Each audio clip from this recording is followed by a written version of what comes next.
Star Wars. Nothing but Star Wars. Okay. I know I'm wearing my Batman shirt and it doesn't really fit, but anyway. Welcome to Lopez review of the original Star Wars trilogy. Now, I'm decided to do all three in one video because I'm kind of that lazy. But anyway, next month is The Force Awakens, the only movie I've ever been waiting 10 years for. I wanted Episode 7 right after I saw Revenge of the Sith when I was about 7 years old. Okay, now let's get on to it. Star Wars original trilogy. Now we have a prequel trilogy to you non-Star Wars fans. We have a prequel trilogy and original trilogy. Now the originals came out through the late 70s and early 80s and is considered the most revolutionary franchise in cinema, trilogy in cinema. I like it's gonna be similar to my Back to the Future review. I'm gonna review all three of them, so it's gonna be kind of a long one, just so you know. It's gonna be kind of long, but anyway, the original trilogy, yeah, came out. First one, A New Hope, came out in 1990. I mean, the special editions came out in 1997. First one came out in 1977, the original cut, and it was groundbreaking. It was kind of a sleeper hit to becoming the biggest grossing film of all time at that time. Like George Lucas thought it wasn't going to do that well, and he just thought it was just kind of was like an experimental dream project he had, and similar to like THX 1138. Only it's a little more relatable and understandable than THX 1138. He had it in his mind since, the early 70s of space operas and stuff like that, space adventure. And it's based on his childhood serials. Now, a movie serial is like kind of it's the equivalent of today as a mini series. A serial, only the thing is, a serial was shown in theaters. It was like a mini series, only shown in theaters. That's why they don't have serials anymore, because you can show it on TV and it'll be much cheaper. But a serial, you came every Saturday, in like throughout the 40s, throughout the beginning of cinema till I think at least the early 60s. They had serials that every Saturday was a certain part of a different series of stories. Like, there's Buck Rogers. Batman was even a serial at one point in the 40s. And this influenced Lucas so that's why it's kind of a trilogy. So really the Star Wars trilogy is kind of a big film serial to itself. So it's so he grew up, with like Buck Rogers and Roy Rogers, and all those space adventures, that had serials. Flash Gordon, and young Courtney wanted to make his own, and he came up with Star Wars, and it just led on from there. It became the biggest grossing film of all time due to word of mouth and a relaunch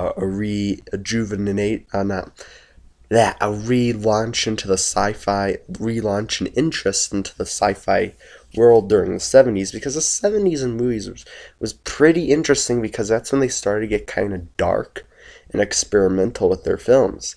Like, it wasn't like with the 70s, it wasn't, that old, happy, bright Hollywood that was depicted in some movies in the 20s, 30s, and 40s, 50s, and early 60s. But during the late 60s, they changed, with having more grittier movies.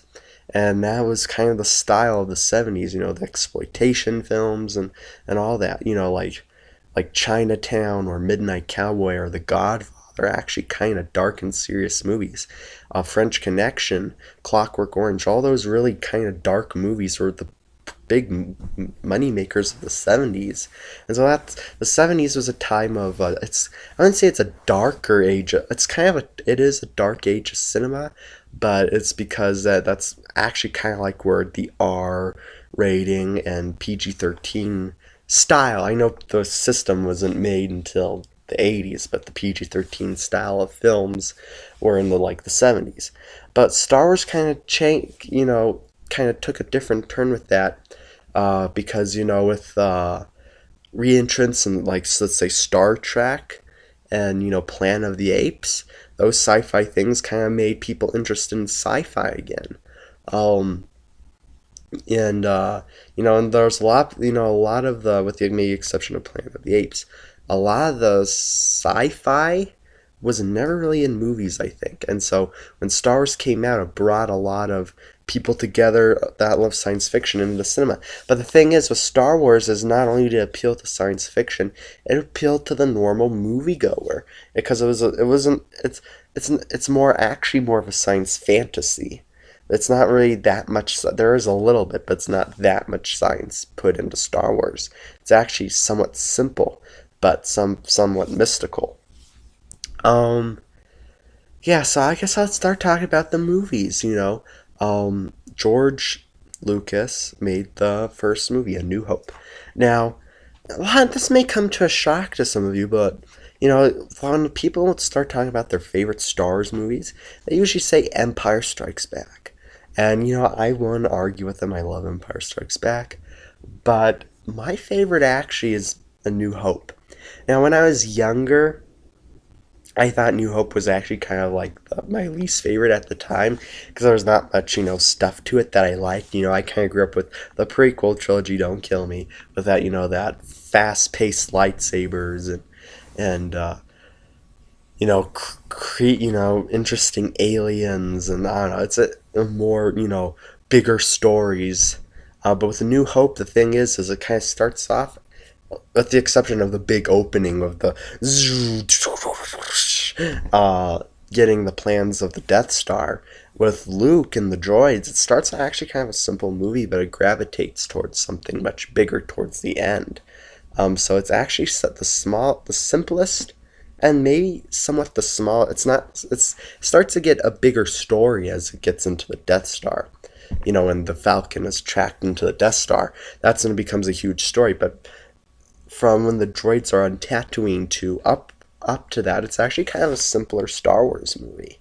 But that's probably why I wouldn't say I was bored, but that was an interesting to me as much. I mean, I still liked it, but I liked the other ones better. Like when I was a kid, Jedi or Empire was my favorite. But as I get older, I'd say A New Hope has become more of my favorite. Now, I love a Star Wars. I love A New Hope. And I'd say A New Hope is probably my third favorite movie of all time. Similar to Back to the Future, it's like I said, how it starts out simple. We get it's a simple story, yes, but we get to these characters. They're actually very relatable. Like how I said, everyone in their lifetime at I think one point or another kind of felt like Marty McFly. Same thing kind of appeals to Luke Skywalker. I think we've all kind of felt like Luke Skywalker one point or another in our time, kind of told no by our elders, and you got to do something that will help them, but you want to do something else. You want to explore, you want to be part of something greater, you want more adventure, you know, and I think we kind of had something like that in our life. Now with Luke Skywalker, he similar to Marty McFly, he's kind of a epitome of like a young adult, and not only the wanting adventure type, but he's also kind of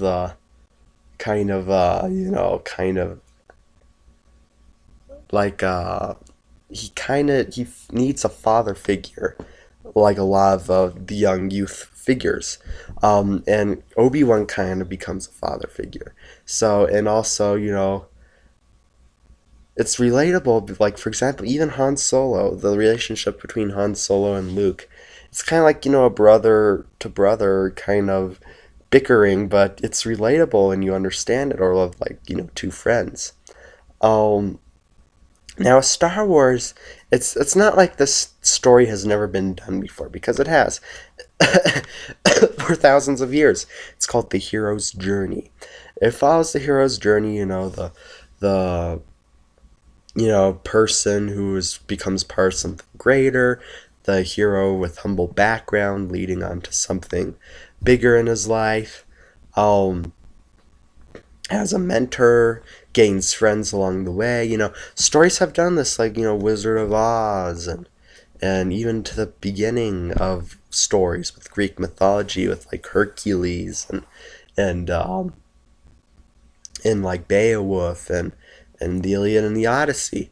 And so this story is not new, but what Star Wars does is it makes that brings something it brings a new take, a new and original take on something that's old. A story like that is old, but it's done with such originality that it just gets us sucked in.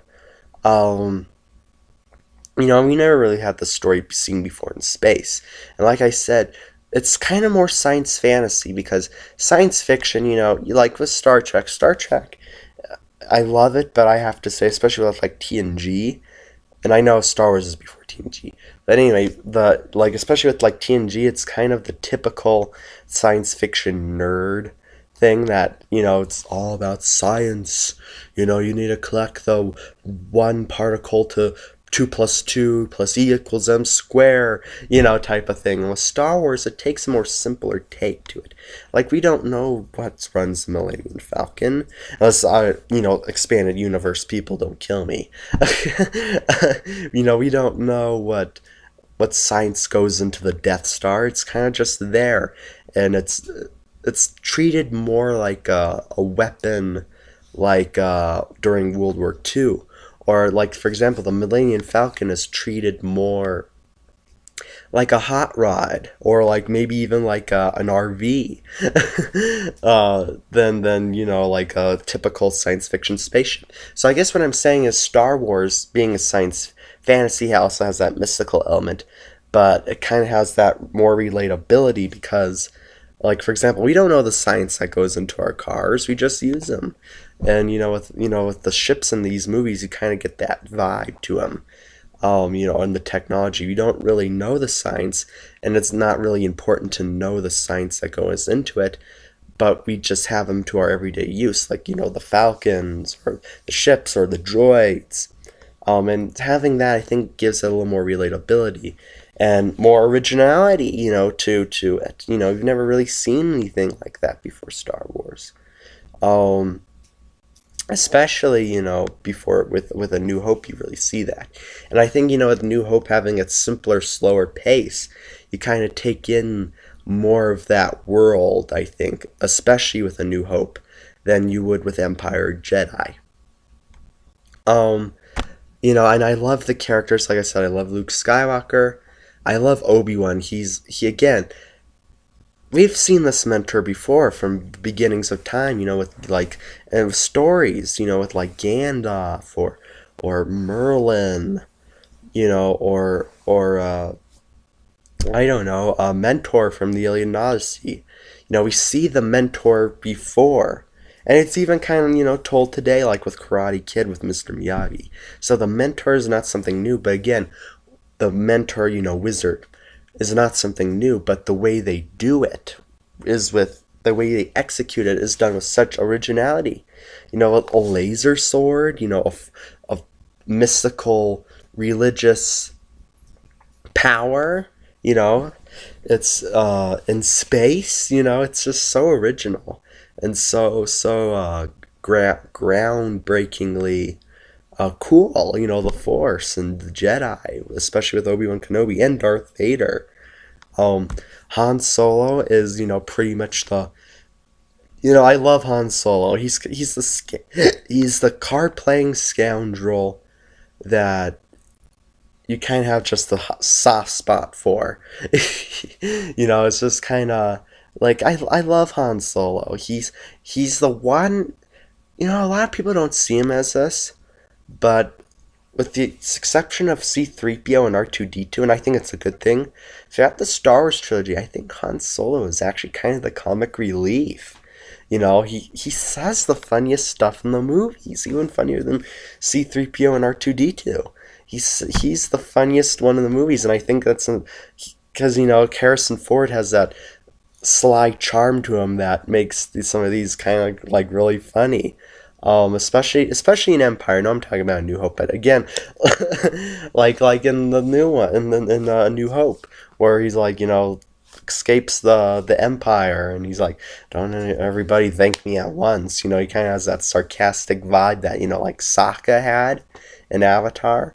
You know, or or how he's just, you know, chasing after a bunch of stormtroopers, and F goes into a room full with a full legion of stormtroopers. It's great. You know, he's the funniest character in the saga. You know, and I think, and then I've never really heard anybody talk, you know, about that why Han Solo working. I'm not saying that's the only thing, but that's one thing I picked up is I think Han Solo is the funniest character in the Star Wars universe. And he's not like funny, stupid, in like a bad way, like, oh, he's just making a fool out of himself, which he does, but he does it with such he does it in a like in a way that is kind of fun. You know what I'm saying? Um so I like Han Solo, and he's kind of, you know, the cool cat. He's kind of the Clint Eastwood or James Dean or Marlon Brando of the Star Wars universe. You know, the type of people George Lucas grew up watching. You know, he's the space cowboy. You know, he shoots them in the bar. He's pretty much, he's Clint Eastwood in the Star Wars universe. Like, he's like the good, the bad, and the ugly in the Star Wars universe. You know, you know. By the way, Han does shoot first. um, yeah, and you know, I'll get onto the special editions in a little bit, but you know, I really like how with Han Solo, he he kind of again has a relatability to Luke. I think everyone has one point or another felt like Han Solo. You know, kind of the, especially when he's bossed around by Princess Leia. You know, um, he's not the most respectful to elders like he does with Obi-Wan, but he's just kind of such a fun character. Um, and of course, the special effects. How can I not talk about the special effects in Star Wars? God, I love it. Okay, so the Falcon space shots are just so seamless. They look real. Now, especially with A New Hope. Now, with Empire and Jet, I'm not saying the space shots look fake or the motion control looks fake, but I think it was done a lot better in A New Hope. Because, you know, you see kind of the matted lines in Empire and Jedi. With this, you don't even notice it. It's very seamless. I don't know how they did it. You don't really notice the stuff like that in A New Hope. It looks real. I think, you know, with all the Star Wars movies, I always say this, with the original trilogy, A New Hope had the best motion controlled space action sequence. Empire had the best sets. Return of the Jedi had the best costume, makeup, and animatronics. Um, and my God, it's just so cool. And of course, all the creatures in the cantina, just so creative. You see even an alien that kind of looks like E.T. a little bit, kind of has the long neck and the big eyes. And this was like, gee, I don't know, 5 years before E.T. And it's the characters are great. The music, Binary Sunset, best music in Hollywood history. Best.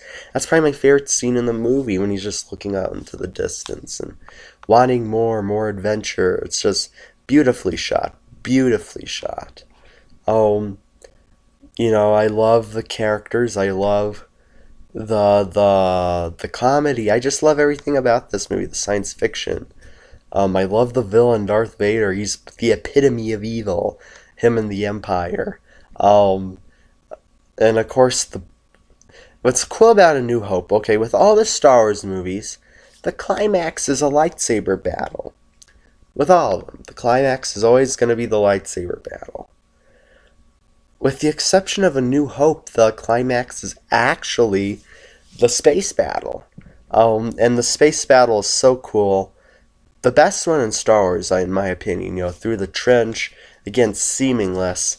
You're on the edge of your seat, and when Luke uses the Force to blow up the Death Star, it's just you have to cheer. And then the throne room scene, it's so great. I love the music. I love the faces on everybody, especially Han Solo.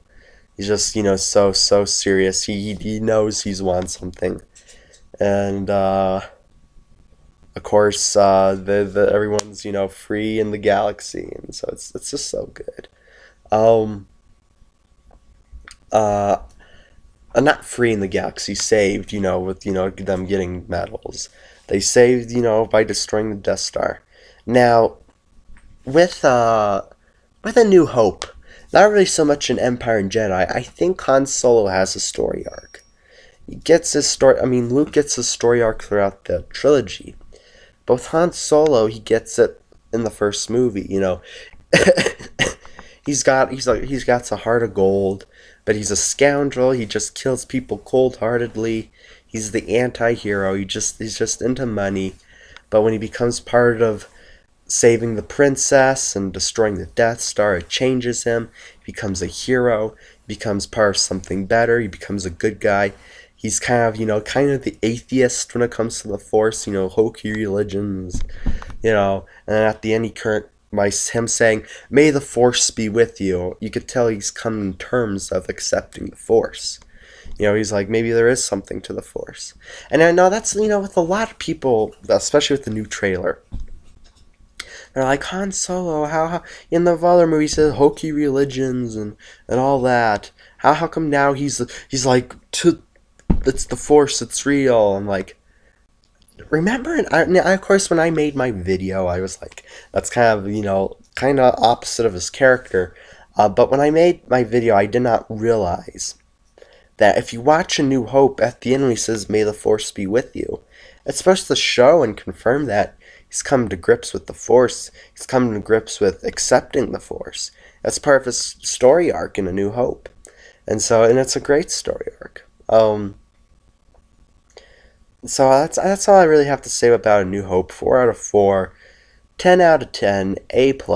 My third favorite movie of all time. Just so groundbreaking, so original, so very brilliantly written. Props to George Lucas.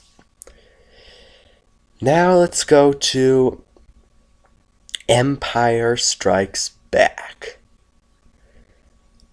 Everyone says this one's the best one, and you know what? Go props to him. I love Empire. But you know what? I'll change my video.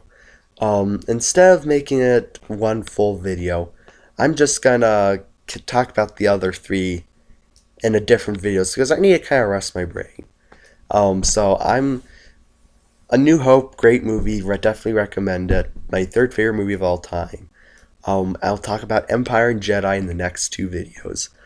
Joseph Lopez signing out. Take care. God bless. See you in the next review, which could be up tonight.